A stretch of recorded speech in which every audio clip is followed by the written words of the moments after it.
Michael Lizio here at Highview Productions, and today we got a great video for you today. But before we get started, I want to just make one thing clear.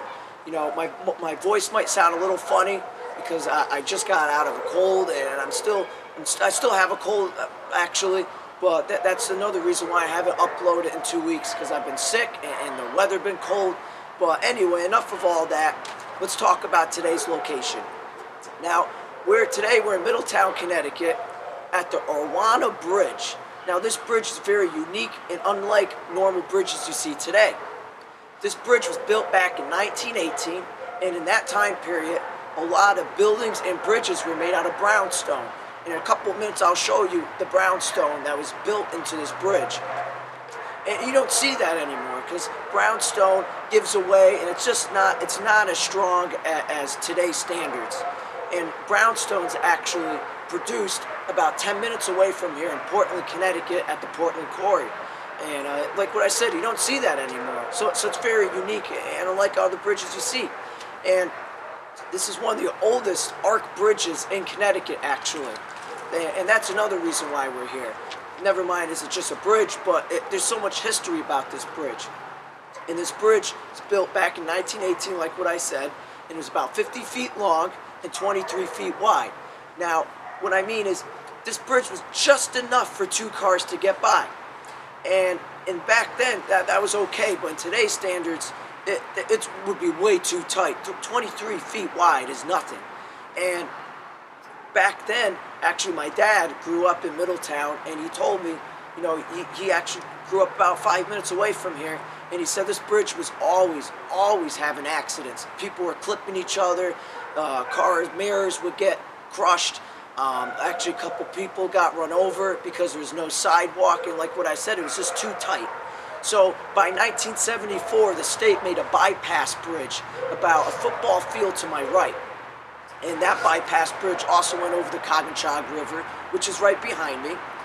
And that's really all the information and history about this bridge. So we're gonna walk up there, and I'm gonna show you how Mother Nature just takes over the bridge. For the past about, I would say, 50 years this bridge been sitting here, and you're gonna see what happens over time when we leave things alone, and you could just see what happens with Mother Nature. So let's take a walk up there and see what we could find. Now, this is what I mean as in brownstone is not used anymore. As you could, I don't know if you could tell, well now you could tell. You see how it comes out about a foot sticking out on this one section. It comes out, see how it's nice and straight, and then it goes whoop, and it comes out like that. That's what I mean, that the base over time gives away and just shifts. And that's why you don't see brownstone made anymore. But we're gonna walk back up to the top of the bridge. But this is the bottom, as you could tell, all mostly brownstone, and the arc is made out of concrete. And that's the Coginchaug River. And we're gonna walk our way up this way, and I'll show you the top of the bridge. So you see where that guardrail is? That's where Berlin Street ends to this day. And look how Mother Nature just took over this bridge. Look at all the trees on the sides. Look at all the trees and all the vines. Look at all the down trees. Just Mother Nature just took over it, as you could tell. So check this out. See, it's hard to see on the camera, but that's why I got this stick, right? This bridge been sitting for so long. Literally, Mother Nature just took it over. And look at the sinkhole, ready? Look at this. Look at that sinkhole. It goes right down. There's a huge hole right here. Huge hole. And I don't want to get too close because I might fall through, but look at that. That's serious. Now that's why what I'm saying is you don't see bridges made like this anymore. Because this would happen.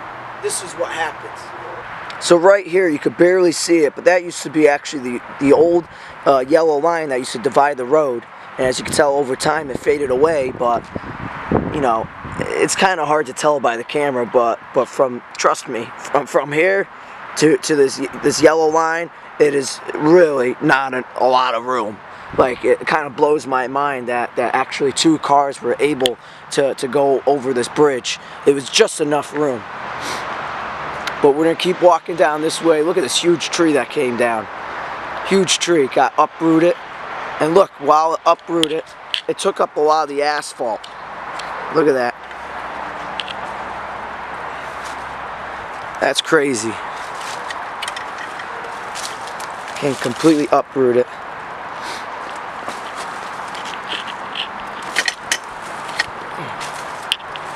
As you can tell, completely taken over by Mother Nature. Completely. Trees down, all vines and prickers. And as you can tell, there's a little fence we're heading towards, and we'll get up to that.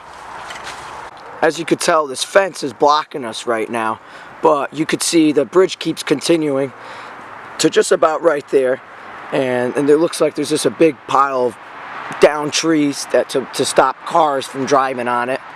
And you can see the old guardrail on both sides, and we just got this big fence blocking us. Look at that. Look at that hole. Just gave away. Now, you guys are probably wondering, hold on, he just said this bridge was made out of concrete and brownstone. And what's this? This is an iron beam.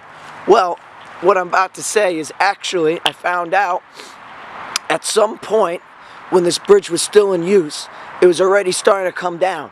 So the city and the state came and tried to reinforce it. So as you can tell, you can see there's a lot of ducks down below on the Coginchaug River. It's actually a very nice view from up here. You can see a lot of the ice still frozen up. But this is just crazy, huh? Look at all the trees that just grew out of the bridge. Just the roots are completely right in the bridge. That's the new active bridge that they put in